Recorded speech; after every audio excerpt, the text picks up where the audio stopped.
Thank you, Mr. Chairman, and gentlemen, thank you for your testimony. I appreciate all the information you provided. I have a question about LTMF, logistics, transportation, and merchandise factor. Representative Sonny had the question, is this controlled by the board completely? There's no outside influence on what that number is? It's at your discretion? It's our discretion.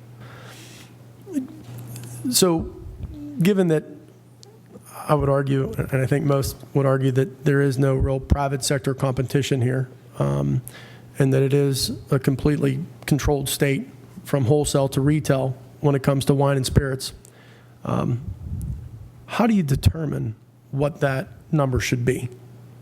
What do you base your decision off of to determine whether or not that's appropriate, whether it be too high, too low?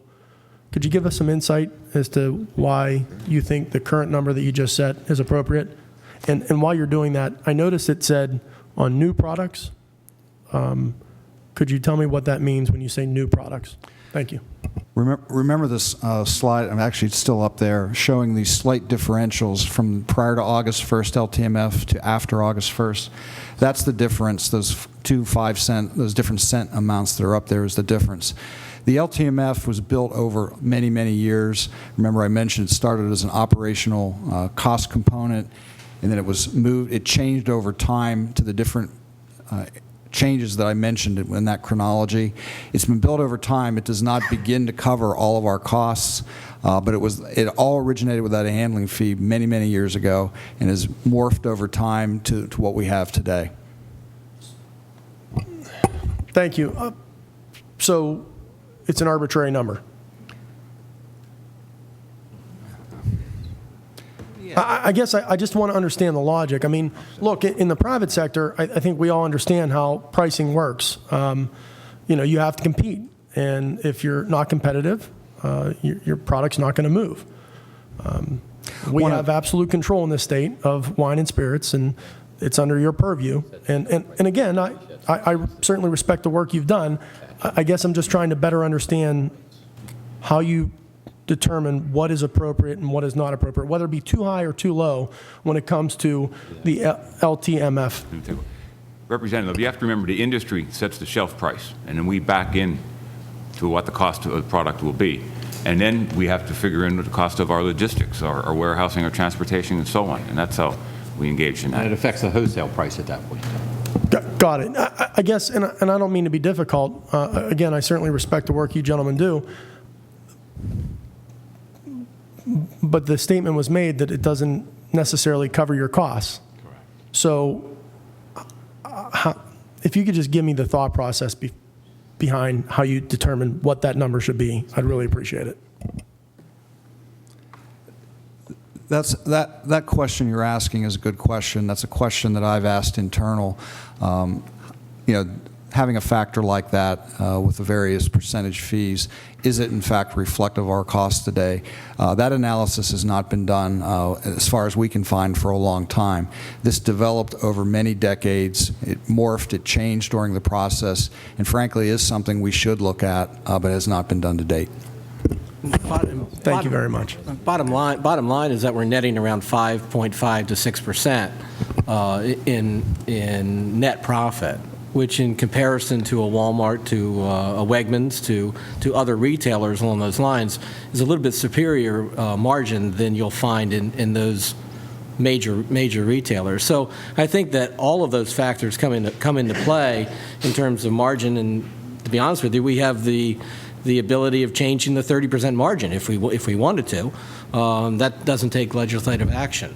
So I think when you're looking at what all of our total costs are, we're trying to find a fair and equitable, you know, I mean, obviously you guys want $80 million a year too, so there are certain costs that we've got to cover, and that's what LTMF is part of our markup, and just no different than what our other markups are as well. And to follow up on that, you would like more than $80 million. The difficulty that you run into is that if we tomorrow, as Tim and I were the board members last year for a while, just the two of us, and there was discussion in the building about changing the markup from 30 to 32%. That obviously was brought over here, and looked at in a very, very difficult, negative way, and we didn't do it. Now, that markup hasn't changed since 1993. There's an industry in the United States that has not increased pricing since 1993. Although the industry has increased prices since 2011 on liquor for about 1,600 times. We have not done it at all. So the LTMF, the way I see it, history-wise, back to 1955, was a way of creating some number to offset expenses, but that number has not kept up with inflation either.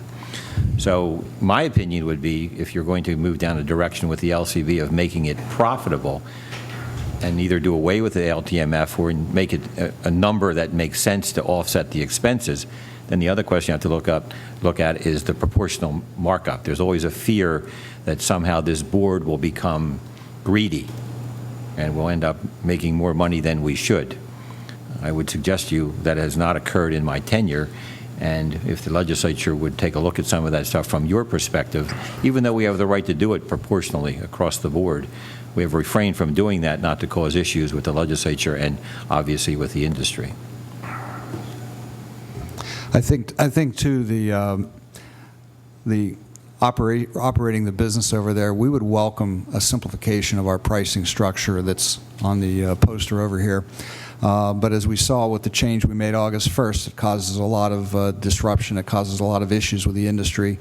But we would welcome the opportunity to work with both the spirits and wine industry to simplify that structure.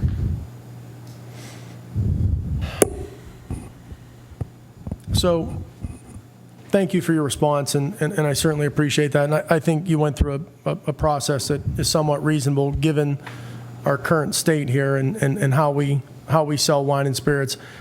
I guess I would just put on the record, I think it would be better left to the private sector, and then we wouldn't even have to have these conversations. Thank you very much for your service.